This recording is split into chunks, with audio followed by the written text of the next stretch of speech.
Welcome to Wickedshizuku's Reviews, bringing you a southern perspective on books, movies, music, and much, much more.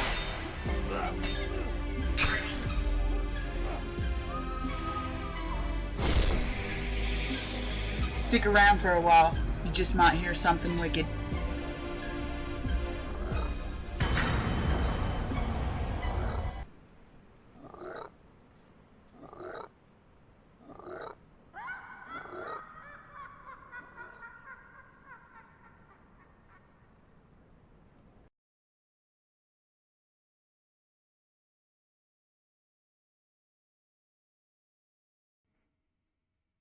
And welcome back, friends. How is everyone? So, it's a Thursday read, and I'm continuing on with Nomad Love. This is episode 89, and I'm saving myself a little time by jumping ahead and just going ahead and reading this read. It's quite interesting so far, and I want to go ahead and just get it out of the way. So, episode 89, everyone. Chapter 16. And that's where Liasmine fell to her knees so completely, so that she seemed to be praying. Perhaps she really was praying, bent there double, head forward, eyes lowered, and likely closed as well, one hand in the other beneath long black hair, given in offering to the sun, and no remnant of music to say she's danced, no grain of sand to give evidence, not a print on the ground, not the slightest trace of a journey, long as eternity from the first idle, halting, prudent, hesitant, even improbable step down to this peculiar prayer, if prayer is the word for it. Who dared dance again with her there on the ground? The doors close on themselves. The walls straighten up. One by one, the glazed bits of mosaic go back to their arabesque nest. The world stops, motionless, headstrong, opaque, loyal to itself. Order regains the upper hand. Rooms on the first floor looking through the window, and a ramp within easy reach. It didn't go down, didn't go up, didn't go anywhere. It held no stairway by the arm. It merely marked the square of empty space hanging over the patio, and connected the columns supporting the archways. And behind one of the columns was a column that turned out to be Takfine himself. There, at a glance away, under a veil of black hair, was a woman, and there was Takfine, up behind one of the columns. The woman looked up, the man looked down. In the space of 2 heartbeats, one glance encountered another. The one and the other gliding along the same invisible thread, drawing closer, grazing, touching, caressing, even merging. No lovelier embrace than this, no lovelier encounter than one made with the eyes. Who could say how many images flashed before that woman's eyes, before the image of a man appeared through a glance? A man who had unknowingly crossed the world for her, bringing back tender eyes full of all of the things he'd seen for 2, and nothing more tender than the tender eyes of a man. What a sight, these two eye to eye! Is there a softer duel than the 2 glances abruptly stumbled on each other?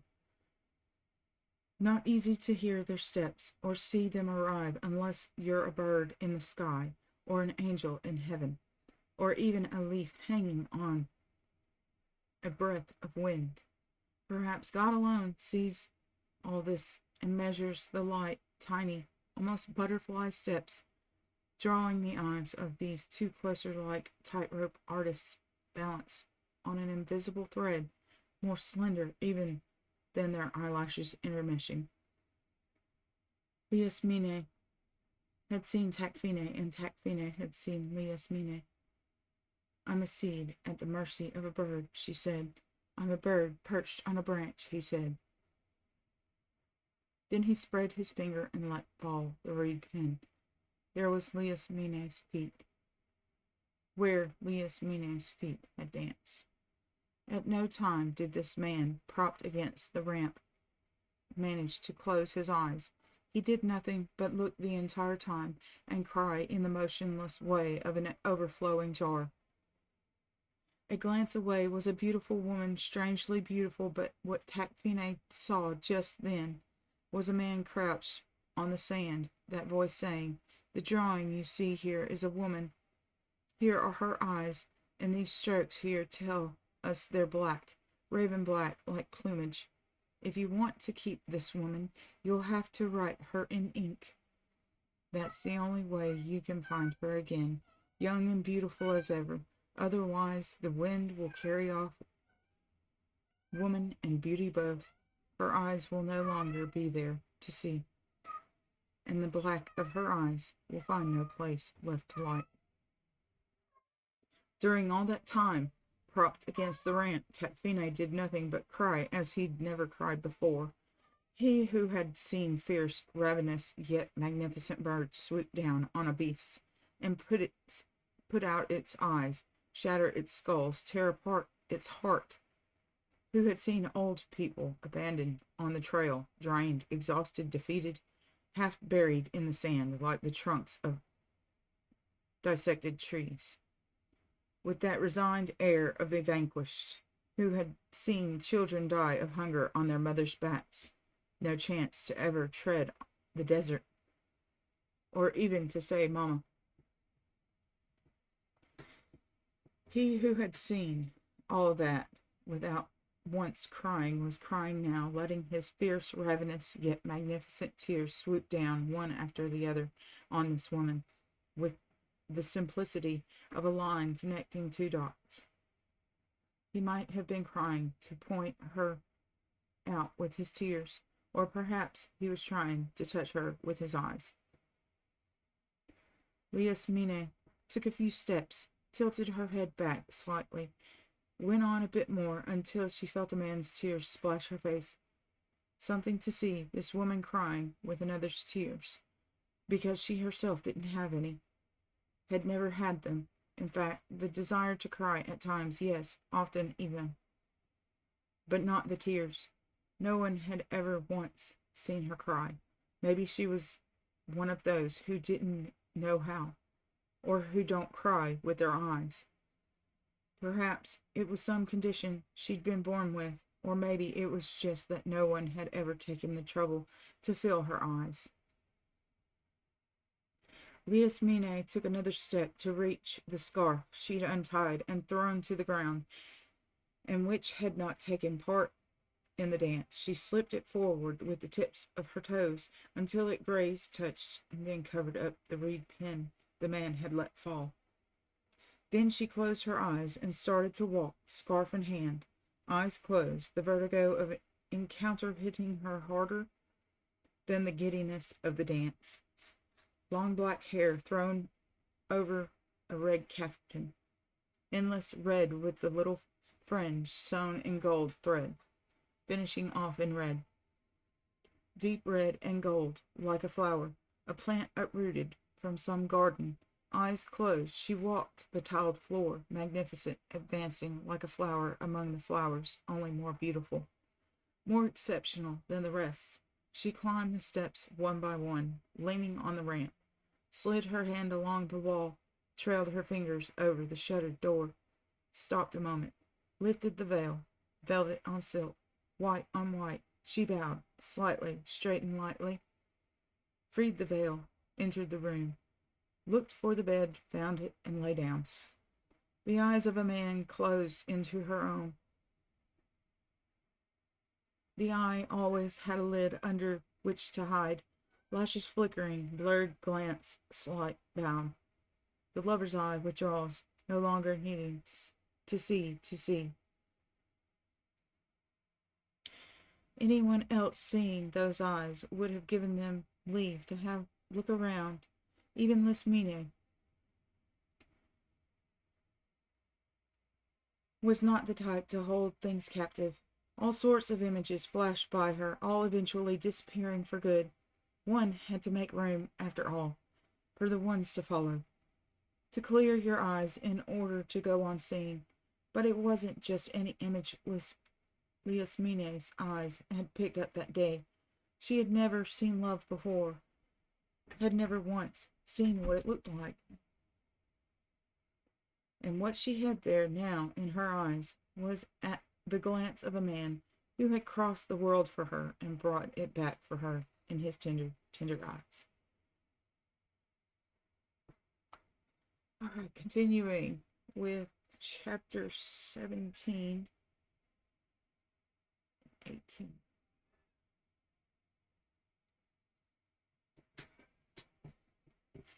All right, 17. The woman in a single dance step, the whole woman, alone in the middle of the patio, Tecfine on his knees, searching, part of him sure he would find something. Mouth agape on the only name he would never know how to say, eyes examining the ground ahead. Black and white squares of tile, and those smaller, more exceptional ones with flowers sewn into the ceramic. An admirably flat garden where geometry arranged the proximity of black and white, and all those flowers lying on their back with immense precision. The flowers at the edges of the patio, dark blue, lighter in the middle where they'd been trampled underfoot. Tecfine's eye, a butterfly lighting on a flower, climbing along a petal. What a sight! This man with the bowed head of one who seeks but does not find. What he was looking for was not a coin or a jewel or even the reed pen he'd dropped. He was looking for a step, yes, a footstep, just that, and perhaps we might add the woman who was inside it, or more precisely, who had been inside it. An entire woman in a single dance step, nothing less would do.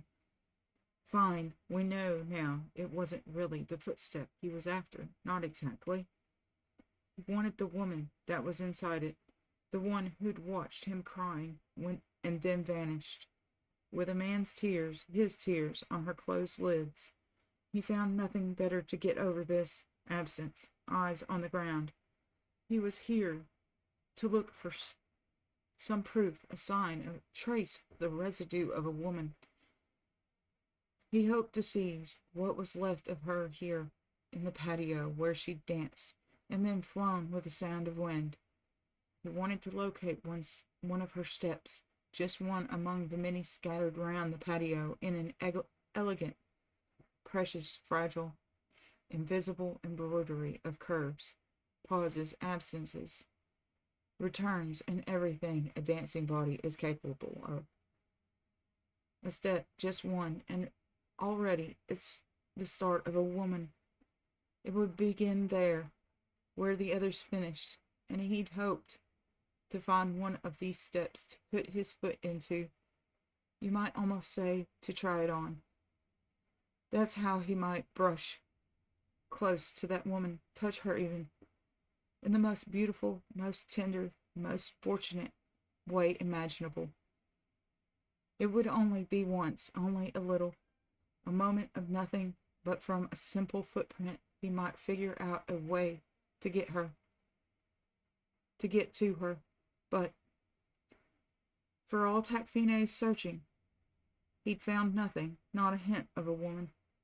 Nothing, not even in the mirror that had looked her straight in the eye between dance steps. There wasn't a scrap of music, a strand of voice, not the merest breath or merest presence to say this woman. So Tacfine did what any man would have done to get up again. He relied on his hand. If I can't touch her, he said, back in his room, I'm going to write her.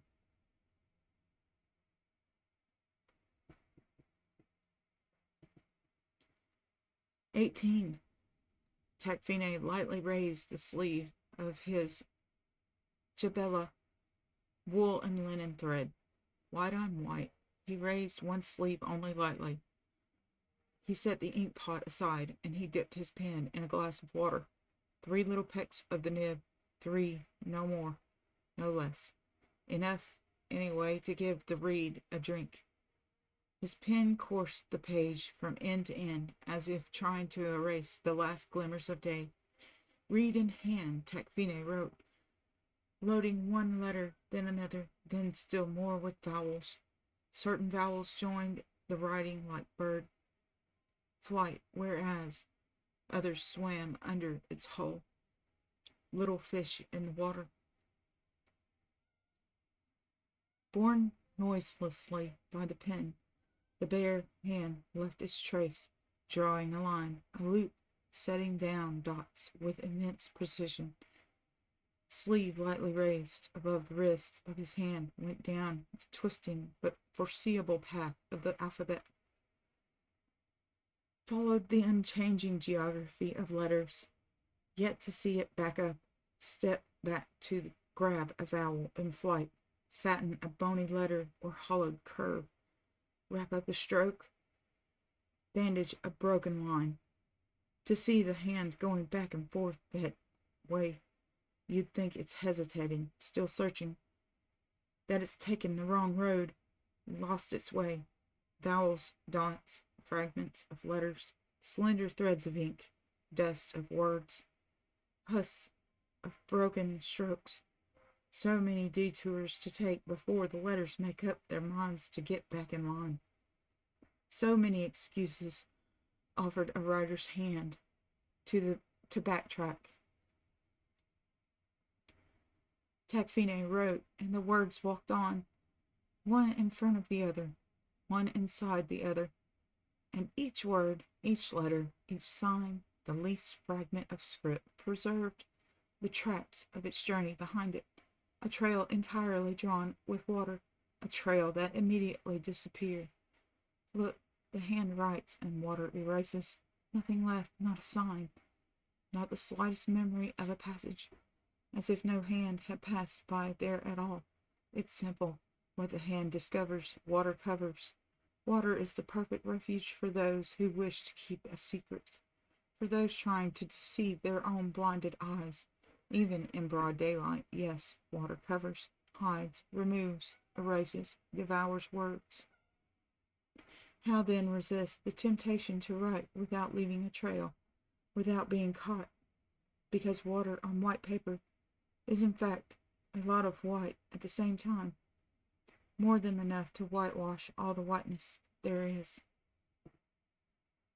Even if one still knows the writing is there, invisible, but there in full, and the paper dust blown off on its way, under the particles of white scratched up by the reed pen, in the white trail you see, and many you don't and never will, you or anyone else, but which will be there tomorrow, and a long time still, forever. Who knows? Settled on the page, waiting motionless, right under your eyes. And yet, nothing. Not much to read. Tacfine knew that his fingers alone preserved the memory of what he'd written. His fingers and the pen made one by virtue of writing. That's how it would be, and Tacfine knew it. If he wanted to be able to reread himself someday, he'd need to raise his arm to eye level, to cross-examine his hand, then slowly, so as not to break it, to take up again that invisible thread and pull back to himself the memory of those words, one by one. At the end of each sentence, Tacfine lifted the pen from the page and drew it to him like a finger brought nose level to smell the world. Once the sentence was finished, he put the pen down on the writing stand, opened his fingers one by one, and let hand turned butterfly glide along the blossoming parchment. And then he made it fly over his hair, gently still butterfly, and with a slight movement let it light on the nape of his neck. He stayed that way, rereading himself in the dark, no light breaking in to disturb his reading, not a single glimmer to erupt the peaceful course of his eyes.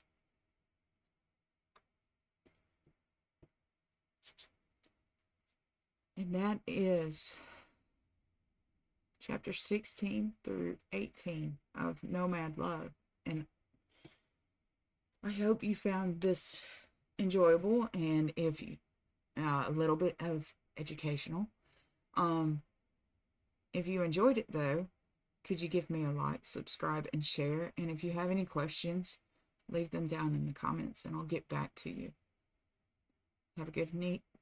Have a pleasant evening, everyone. Good night.